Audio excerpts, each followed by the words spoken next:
don't know which camera to look at. I'm good. How are you? Good. Welcome back. Welcome back to... Or if you're on a playlist, you never left. Yeah. Oh my God. We are Crime, Cocktails, and BS. We always forget to introduce ourselves now. For the noobs. Oh, yeah. Do I have to say my name, my star sign, and where I'm from? Or Yes. Okay, my name is Alex. I'm a Sagittarius sun, a Libra moon, Cancer rising. Which explains why I'm so fucked up in the head. Aren't we all? So true. All right, your turn. There are people that aren't fucked up in the head. How? I don't know. The people who don't have to take medication to function in life are my heroes because I just can't know how that works. They're probably just not interesting. Anyway. I'm Kaisa. I am a Cancer. I don't know all the moons and the stars and the things. You once I have told to do me your birth chart? You once did. Okay. I can't I'm going to do it again. Okay. Yes. You know, I've asked every guy I've dated what their time of birth is so I can figure out their birth chart. It's important. Well, I won't date them otherwise. Clearly, it hasn't worked. Or I've been like, oh, well. But so now is that a necessary thing that you check off your list before you start dating? Yeah. Okay. I like that. But it's also, there's memes out there that's if a girl asks you what time you're born, run. Which is probably good advice. I don't think that's fair. It's a little fair. Okay. I'm always impressed by people who can follow all of those details because I can't keep my own star moon sign things in check in my brain. So I'm entertained by it and I think it's real, but I can't keep it straight. I think it is. So I do it for everyone. It's super fun for me and it's free. Yeah. And so my sister, obviously she had her baby. And then my friend Holly just had her second child legit 24 hours ago. Oh my gosh, that's exciting. He's so cute. But I was the first text I said after I said congratulations was what time was he born? Can I do his birth chart? She's like, yes, here's his info. And I was like, okay, great. Do it. So I actually do need to do that for her and send it. But it's cool. It honestly, if you know what time, it lets you know what your rising and ascending thing is. And those are your big three.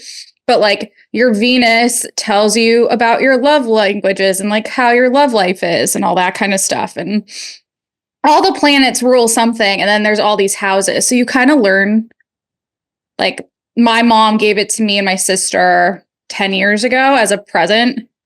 Cool. Here, I printed out 90 pages for you to read. And I was like, great, love it.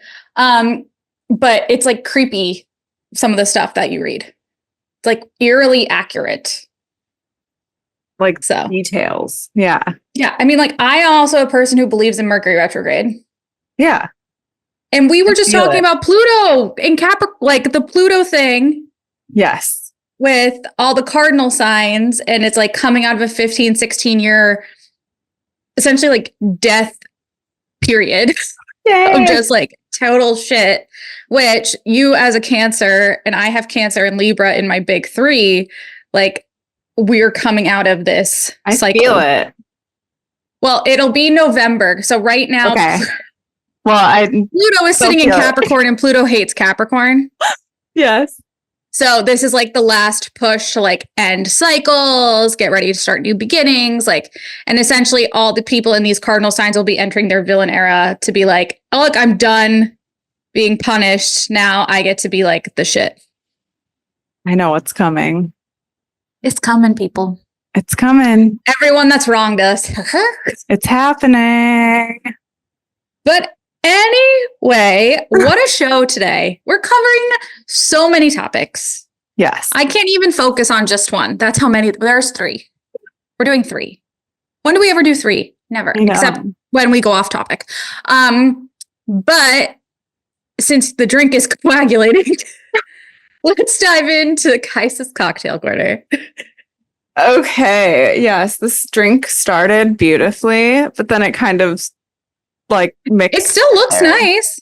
It looks like something you'd order at a tiki bar. Yeah, it had like a cream foam top and like you could see the rum, but yes, anyway, it's gorgeous. It's tasty. It is called Monkey Madness because we are talking chimp crazy today. Wait, I actually really wish I had one of those right now. It's actually very delish. Have I told you about how I've gotten back into rum? Yes, that's exactly why I was going to bring that up. You mentioned rum like last episode, I think. And so I was like, I'm going to make a rum drink. And it seems to relate to monkeys and chimps and like jungle vibes, you know? Wait, I love this. I love this so much. So it is rum, pineapple juice, lime juice, coconut cream, banana liqueur, some bitters, Angostura bitters specifically, crushed ice, pineapple wedges, and then you can also add some coconut shavings around the edges. And I did not do that. And then I whipped the coconut cream and added some pineapple juice into it and put that on top. So you made it? Yeah. Dana's slacking, but Dana's like in the bathroom for 10 hours right now. So, okay. Dude stuff, you know? Dude stuff. Being lazy. Does he use dude wipes? Yeah, he does. Has he tried the mint ones?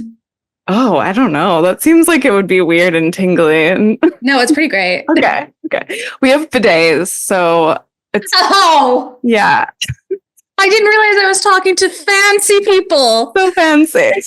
So fancy. Okay, all these dogs are staring at me like we're talking about drinks and then immediately toilet. It comes up every episode. It's classic for us. It's classy. Yes. Okay, so obviously we're talking about Chimp Crazy. What a docu-series. I need the next episode to come out. There's only been 3 so far, so you can catch up. But before we dive into that, we've been dying to talk about furries for I don't know how long. Yeah.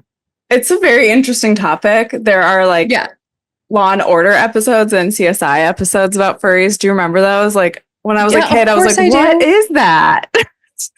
Yeah, so we're going to talk about, Kais is going to be talking about furries. Yes. And then I have been obsessed with the fact that apparently Shen Yun is a cult. Yes. So that's been blowing my mind. And so we got a lot of cover. Let's get into it. I don't know why I just did this. You start this time. Oh, you want me to start? Yes. Oh, I'm honored. So Shen Yun, what the hell is it, right? Okay. So a New York Times article came out a couple weeks ago, as well as some TikToks that have been blowing up from past performers. The New Yorker also wrote an article about it in 2019. So Shen Yun, if you have been living under a rock in the United States for years upon years, I feel like, Shen Yun is like that Chinese dancing Cirque du Soleil kind of deal that comes around town. Yeah, did your schools go to it when you were little? No. Ours did. I think I saw it at Navy Pier in Chicago with my cousin. Oh, Dane's out of the bathroom, by the way. And hi, Dane. And I think that's the only time. Or I saw Cirque. See, it's like I get them confused. Mm-hmm. I've seen Cirque a few times. Which ones? Zoomanity in Vegas, which is so good. I also was wasted beyond my belief, so probably helped. I saw Navy Pier in Chicago, and then I think it was a Cirque show in San Francisco. Probably. I don't know. I didn't buy the tickets, so I just went. That's amazing. We talked about me applying to Cirque du Soleil, right? No. I sent a letter. Okay, this is so much more important than anything we can possibly talk I feel like I sent a video. I cannot remember but it was definitely a letter trying to get into Cirque du Soleil. I was in like very beginner gymnastics at the time, and I thought it was really good. And they sent me back a letter saying that I could help like seat people at a show. So you were going to be an usher? In the Wait, how old were you? I was little. I don't know. I was obsessed with Alegria. No idea. It's one of the shows, one of the Cirque shows. I don't know. I saw it on video and I was like, oh my God, it's amazing. And then my sister, my cousin, and I would like do weird poses. Like there are photos of us like posing, like holding each other up and stuff. Did you go to clown college and you never told me? No, my cousin did though. Stop. He like knows how to spit fire and stuff. He was like in Belgium and I don't even know. He's probably gonna. Okay, wait, that's actually pretty cool. But yeah. I'm dying. Family's interesting. Okay. Now that I am digesting those facts. Okay, so the message of Shen Yun is really their mission is more than entertainment. It's to amplify the anti-communist message of Falun Gong. Now, who is Falun Gong? I will tell you once I get into this more. So it's really a religious movement that was introduced to the public in 1992, and it emerged from Qigong, which is a mix of traditional medical and self-cultivation practices developed in the early 1950s by members of the Chinese medical establishment. We're going deep. It was available in some Chinese clinics in the 1950s and early 60s, but was banned during the Cultural Revolution in the 70s. But it gained widespread popularity before facing severe persecution by the Chinese Communist government. However, they believe the government thought it was a threat to authority. And millions of practitioners in 70 countries, there are some critics, most notably the Chinese government, that have branded it a cult. Ooh. Now, the leader of Shen Yun is Falun Gong's founder, Li Hongzhi. There is a 400-acre compound in upstate New York where many of the performers live and train.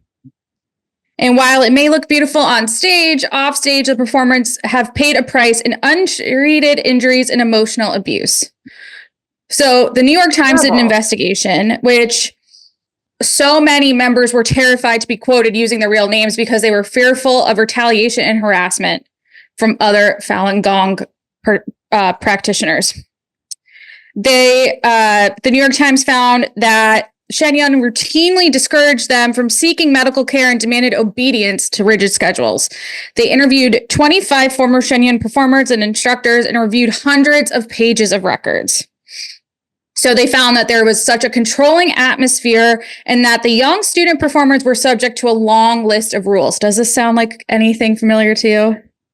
Like Scientology and the Sea Org? Every cult, yes. I can relate anything back to Scientology, which is probably not great. So they were limited in the books they could read, the music they could listen to, and the news outside that they could access. They needed special permission to leave the compound and often saw their families only once a year. Aww. They faced a tremendous amount of pressure to serve their spiritual leader, living inside the compound and helping oversee their training. They were also told that performing with Shen Yun was part of a holy mission to save humanity, and any mistakes on stage could doom the audience to hell. Oh my God. That is horrifying. So like Christianity, like if you fuck up, everyone dies or something. Sorry. Yeah, pretty much. So like if they step out of line, go to jail, go to hell. Like, you know that Portlandia sketch? Yeah. With Fred Armisen, and he's like the dictator, and he's like, you break a back, straight to jail. Straight to jail. You go to the mall, straight to jail. I love that. You go in reverse, straight to jail. That's one of my favorites. I just made up all that, but yeah. Anyway, so they were also subjected to regular weigh-ins, and that their instructors would yell at them in front of their classmates for being too fat. Oh my gosh. That's my biggest fear in life. That's so horrifying. I still have nightmares like that. Oh my God. So scary. Like, shame them all into submission. even more on that, they had their eating monitored by classmates. Ew. Yeah. One former dancer said that in her troupe, everyone's weights were recorded on a sheet of posted in a classroom with the names of dancers deemed to be too fat written in red. Oh my God. What about people with hormonal issues who it has nothing to do with eating? That makes me ill. Makes me sick. Yeah. I actually meant that. That came off very sarcastically, but I actually am genuine about that feeling. They also did not have routine access to doctors or physical therapists. They were told that true believers could expel illness from their bodies without medical treatment. Also something like Scientology where they don't use medications. Mm-hmm. They were also told to heal themselves by, quote, sending forth righteous thoughts, unquote. So sending good vibes. Or they were told that the injury signaled something was wrong with their spiritual state. It's like nothing about them or like fault. They broke a hand. Like it's your spirit that's the problem. Like you're struggling and that's why you're injured. That's so fucked up. So leaving the troupe, so many of them are terrified to quit because they were told that they would go to hell or would be in physical danger without the protection of their spiritual leader, which is so mind-boggling, especially if this is something you grew up in. Yeah. Or they take kids so young and put them into this.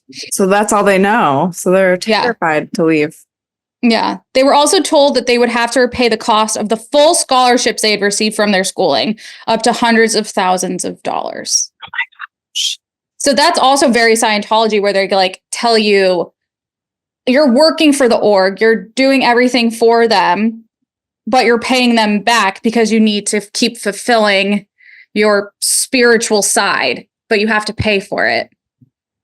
So you really end up with nothing in the end. So they're pretty much, your hands are tied. It's like a very abusive relationship where these people are stuck.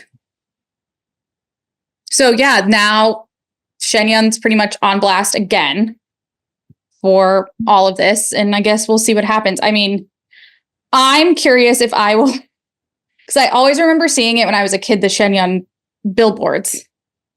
Yeah. I wonder if I'll see any while I'm here for the year. Maybe. Yeah. That is very similar to the current TikTok cult. Yes, the dance one? Yeah. Yeah. Okay, so I'm talking about a furries triple homicide. A triple homicide furry party. It was a party? No, I just said that. Oh. In August 2016, a shocking and tragic triple homicide occurred involving members of the furry community. So a furry community is like a subculture involving anthropomorphic animals. People dress up in like full animal costumes, like head, everything. They have events. Some of them have sex in their furry outfits. It's a whole thing. They prefer not to be like kink shame or like it shouldn't be looked down upon and like kink shaming them, but like it's more about a community rather than the sexual side of things, where most people who hear about furries think it's a sexual thing. Well, I think that's kind of like what you meant. Sorry, Bori has joined us. I think that's kind of what you meant earlier too, when you were saying like in the CSI and like Law and Order episodes, it's usually shown in such a sexual or has sexual connotations. Yeah, they were like, I remember scenes because I watched the episodes with my parents when I was little and I was like, what? They were like, oh, I snuck and watched that shit. Yeah, they were like in a sex club and they were all like drunk and like on drugs, like grinding on each other. And it's like, that's not really what it's like. They go to like weird dorky conventions and stuff. Like, I don't know. Sometimes it's like that, but yes. Do you ever watch Bob's Burgers? Yeah. Do you remember? There's an episode where Tina's favorite show is about ponies, about horses, and they have like a con for it. and they all call them bronies because it's all like these older guys are super into the show. Okay. So they go, and it's like a whole group of guys. So Tina like wants to get this pony, whatever, and this guy like tricks her because apparently her pony is actually very rare and all this. So Bob ends up dressing up as one of them, and Tina and Louise like train him into knowing everything about the show. And he reads Tina's fan fiction by accident, her erotic friend fiction, which I'm obsessed with. But yeah, so it always kind of reminds me of that. Like when they go to conventions, I'm always like Bob's Burgers.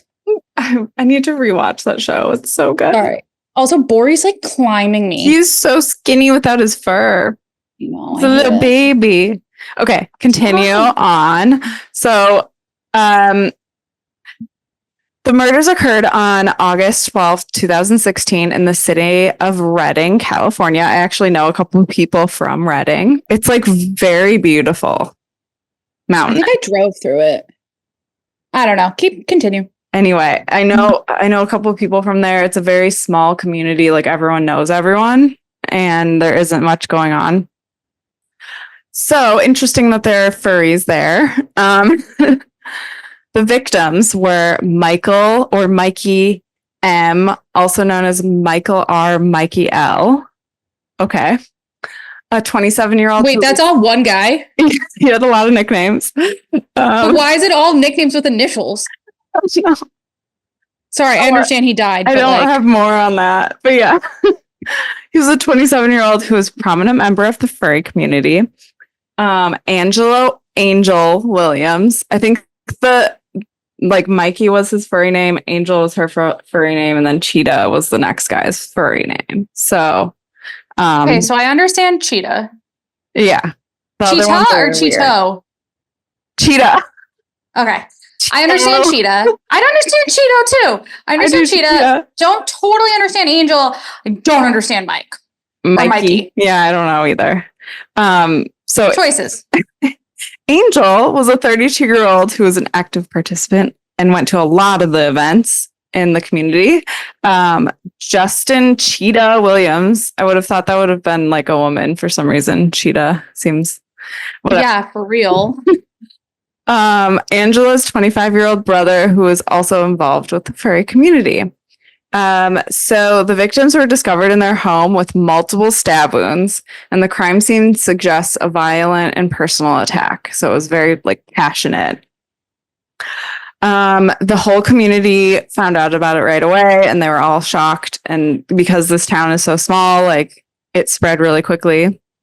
The law enforcement agencies, including the Reading Police Department, launched an extensive investigation. Forensic evidence, surveillance footage, and witness testimonies led to the identification of Curtis Evans, the main suspect. He was a 28-year-old acquaintance of the victims, and he was, I guess, in a lot of fights. There were a lot of fights at the furry like the furry conventions and events between him and this group of people. Didn't really go into why there were fights, but I think there were financial things involved, like they had borrowed money from him and didn't pay him back. So that's what it sounds like.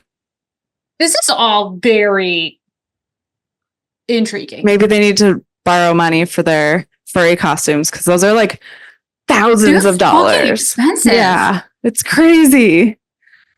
They spend a lot of money on that hobby or on that. What if? Community. No, I'm not going to say that. Trying not to be offensive. I'm trying to not make jokes. And you know how hard that is for me.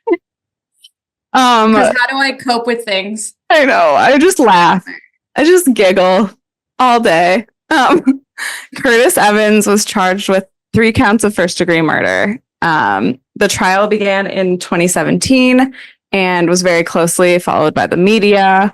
There's very clear evidence that he did it. And he was sentenced to life in prison without the possibility of parole. Good. Yes. Finally, someone good. Like actually charged and convicted. Yeah, right. Really. I feel like everything we've been covering lately, it's just been shit sentences. I know. They're like, he got out after 2 years, even though he was. Anyway, The murders deeply affected the furry community, which rallied to support the victims' families and address the issues of safety and security within the subculture. So they have like more security at their events. There's more like openness in the community. And if there are conflicts, it's very like, especially in Reading, because it's such a small community, they like don't want another triple homicide to happen. Yeah, of course not. Yes. I don't think anyone anywhere would. I mean, I think it's like, especially in smaller communities, I feel like it messes with their ecosystem more. Their ecosystem. Does that make sense? Did I use the wrong word? Like their synergy. Because it's furries. Oh, wow. I did not mean it that way. I know. I did. My brain went right there. So sorry, everyone. Should we talk about very interesting chimp crazy? Speaking of furry animals. Yeah, I think honestly, I think you called it today. Me starting, it made it a better segue into chimp crazy for you. Yeah. The furries, and then speaking of chimp things, that was terrible. Okay, I don't even know where to start with this.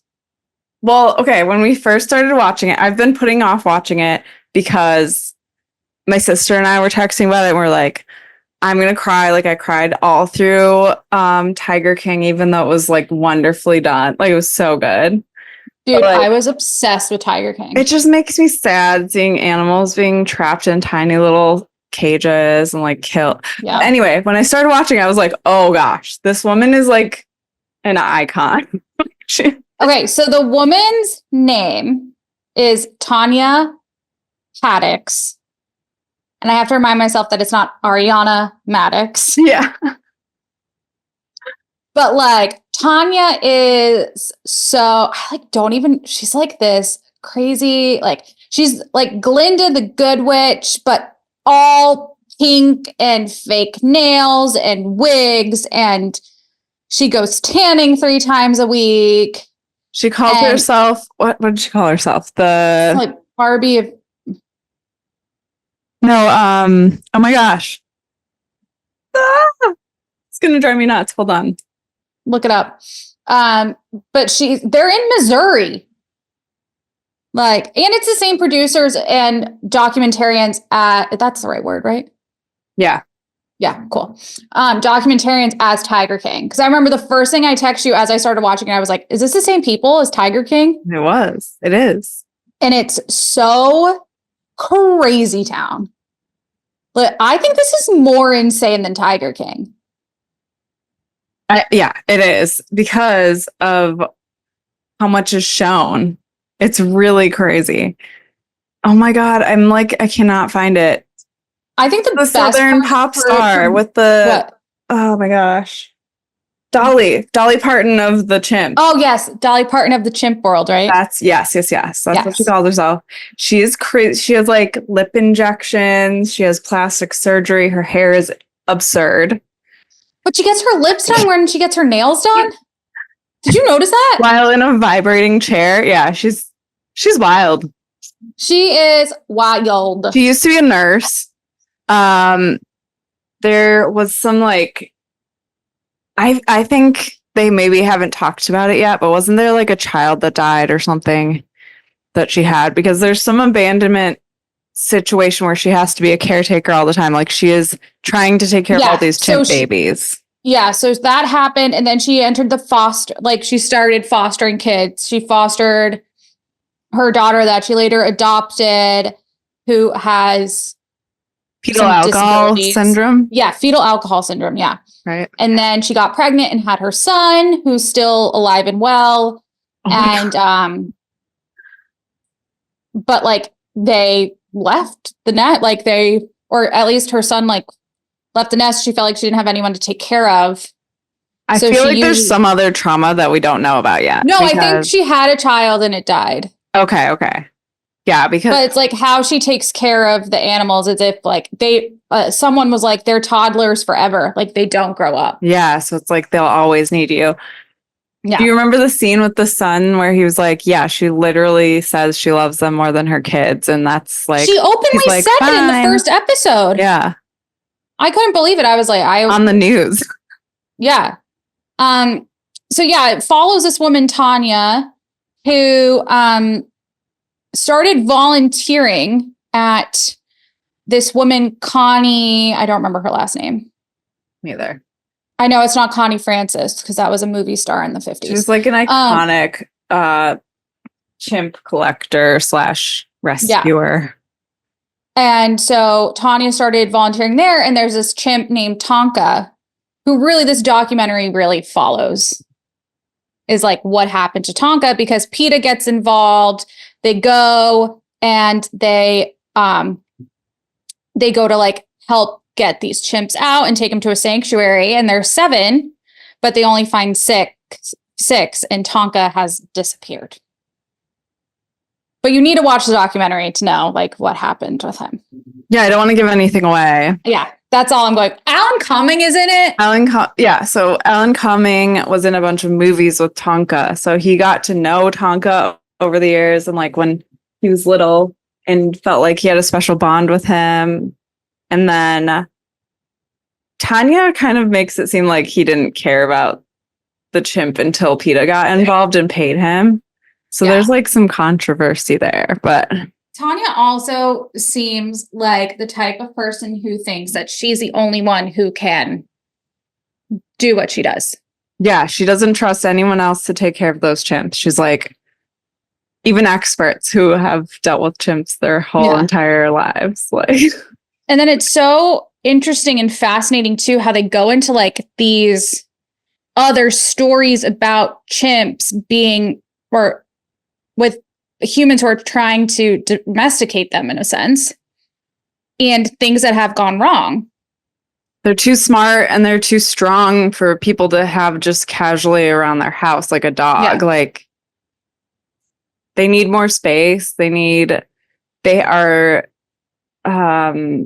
possessive of owners. They're possessive of their space. Like that one woman who got killed in her bedroom because she took his bedroom. Like, oh, Travis. Yeah. It's like so sad. It is so sad. And the thing is too, is like these people end up like taking these chimps around town and making them a part of the community, and everyone gets so excited. And like in Connie's case, her husband decided they were going to put on, what do they call it? Like chimp party. Yeah. That like you could rent chimps to come to your kids' birthday parties and all that. And like what happened there is one of the chimps grabbed a baby, right? No, he bit Mike's nose off. Oh, yeah. I love how they were just like interviewing him, and he had this big fake nose. Like, and then he was like, oh, yeah. And he bit my nose off. I know he didn't mean it. It's like, what? These people, but it's so delusional. Fascinating to me. And it's like, then you start meeting these other people who are part of this community who say they have sanctuaries and they have like rescue places, but it's all private collections. And they're all like brokering, is that the word? Yeah. They're all brokering animals. So they're like selling they're breeding them and they're selling them across state lines and like probably illegally. There's been so many laws that have come into existence in the past 30 years. Yeah. 30 plus years that people don't want to follow. It's sad because like you do see Tanya really does love those animals, but I think her son even said it's not about the animals, it's about her. So absolutely. It's like, it's sad because like she thinks she's loving them, but she's really hurting them. I don't know. What about she has a kangaroo in a diaper hopping around her house? Oh God. Like it is beyond. Today is the finale. It's only gonna be 4 episodes? Yeah. Okay, everyone, get on Max, HBO, whatever you need. Email me. I'll give you my login. Like, you need to watch Chimp Crazy. It is so good. Yeah. And like, there's so many twists and turns. There's more twists and turns in this than there were in Tiger King. It's wild. Which is just insane. I don't know how it's going to end well, but... But it's tonight? Yeah. I think at 4. your time. Why 4 my time? That's what I read. 4:00 is when it airs. Coming out at 4:00? Yeah. Why are they doing it so early? I don't know. Whatever. I don't know. I keep seeing Instagram posts that are like, happy Chimp Crazy Day. Oh my God, I have to look. But yeah, everyone watch. It's so good. So good. Yeah. Yep. Sad. There are some parts that I was sobbing, not gonna lie. So just be prepared. Oh yeah, there are some really like pulls at your heartstrings. Yeah. Like granted, I started it and I was like so hormonal. Same. And I was texting you being like, I'm crying 20 times a day for no reason. And then you're like, maybe something's going on with you. And I'm like, oh yeah. And I'm like, what's this really sad thing? Yeah. You're like, here, I'll make you cry. I'll give you a reason to cry. There you go. I cried 3 times watching Modern Family. Oh, it is a sweet, wholesome show. It's such a good show, but I was watching it and I just like started bawling. And then I watched the same clip again, bawled. Oh, I'm like, why am I doing this? Which episodes? I'm curious. Obviously when Cam and Mitch get married, like their wedding, I'm crying. It's so sweet. When Gloria has Fulgencio or Joe. And then there was like some other one. I think something to do with Haley and Alex. And I just like.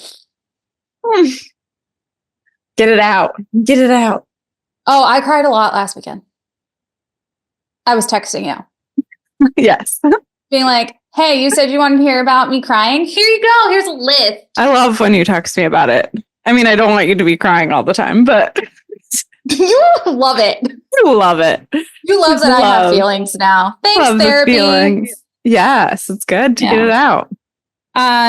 Speaking of things we want to get out of our system, do you want to do quick shots? Oh my gosh. Yes. Yeah. Do I have them? Question mark. Yes, I do. Okay. Should I go first? Yes. Okay. Ready? Yep. Puzzle or game? Puzzle. Ooh, I think I may have asked you this already. Rain or snow? Snow. Cooking or baking? Baking. Yes.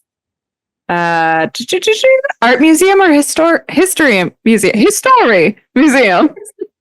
Art museum. Superhero or villain? Villain. Yes. One more. Dinner out or homemade meal? I'm sorry. Can you repeat that? Bori interrupted. Dinner out or homemade meal? Homemade meal. Aw. Cute. I do love a homemade meal. Cute. I think that was it. Okay. Are you ready? Yes. I'm so scared. Like yours were so nice and wholesome. I came up with them 5 minutes ago. I love it. I love it. Okay. Would you rather have a horse's head in a human body or a horse's body in a human head? A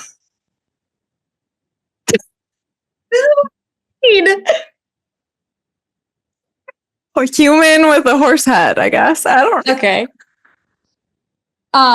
Would you rather always have a trail of bubbles following you wherever you go, or a trail of butterflies?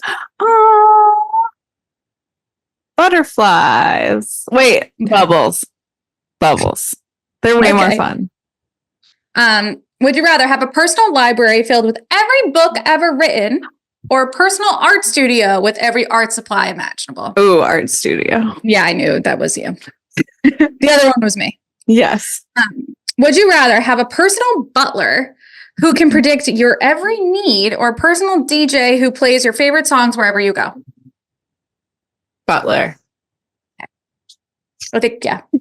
Okay, now, which Disney princess is your favorite? Does Moana count as a Disney princess? I don't know. I don't know if she's in this article. Oh, she's in this. You can pick Moana. Okay, Moana, because it's like ocean. Okay, so here's what this says about you. Okay. Moana is outgoing and ambitious. And if she is your favorite, then you definitely have a type A personality. You're able to make friends in the weirdest of places, but your stubbornness is the biggest fault. Try letting loose sometimes. Maybe catch a wave or two. I guess that's somewhat fitting, yes. All right, where's mine? If you could guess who my favorite is, who would you say? Mulan. I don't know. No. Cinderella. No. Beauty and the Beast lady, whatever her name is. Belle. Yes, absolutely. Okay, ready? This is what Belle says. Belle is smart, well-read, outspoken, and dedicated. You probably are too if she is your favorite. Some may claim you have Stockholm Syndrome, but that disease is nowhere in the DSM-5, so you go Belle fans. Oh my God, that is kind of fitting.